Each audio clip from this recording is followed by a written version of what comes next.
Mga kapuso, ngayong gabi na ang world premiere ng kauna-unahang figure skating drama ng GMA na Hearts on Ice. At mapapanood niyan pagkatapos ng mga lihim ni Orduha. Ang mga eksenang dapat abangan mamaya, ichichika sa atin ni Katati Bayan. Kahit magkanda sugat-sugat na po ako at kahit mabalian na po uli ako ng buto. From being a figure skater in real life, happy si Ashley Ortega na maipapakita na niya ang kanyang skills sa mas maraming tao sa pamamagitan ng kanyang karakter sa Hearts on Ice na si Ponggay. May mga spins na nagagawa ko ngayon na hindi ko nagagawa dati when I was a kid.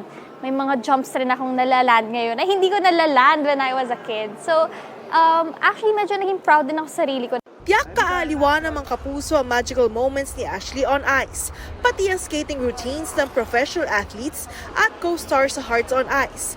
Si Sparkle artist at 2022 silver medalist Philippine National Senior Level Sky Chua at si Asian figure ice skating champion and two-time Olympian Michael Martinez.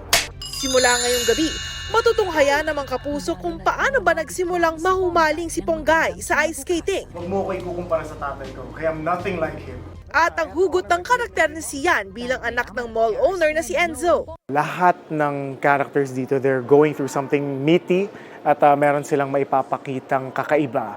Ang masasabi ko lang dito sa week 1 is abangan nila dahil makikilala ninyo kung bakit cold-hearted si Enzo, kung paano nga ba sila nag-meet ni Ponggay, his relationship with his family.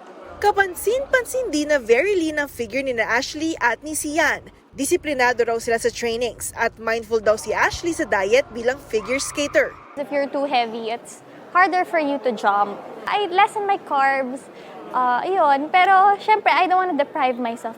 Kinulit din namin sina Sian at Ashley kung sino among the cast members ang pinaka-hyper sa set.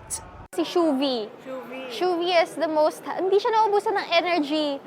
Yung mga friends ko rin, sina Danny, ayan. Pero Shuvi talaga yung pinaka-ano. At saka si Direk Dom. Sky Chu was the pinaka-hypest. Because I think she's the youngest here. Sino naman kaya ang malakas kumain? Ako na yun. Mahilig lang ako kumain eh. Masarap kumain. That's why I work out a lot. Matutunghayan na ang series na puno ng pangarap at pagtitiwala na Hearts on Ice mamaya na yan pagkatapos ng mga lihim ni Orduha. Katati Bayan, updated sa showbiz happenings.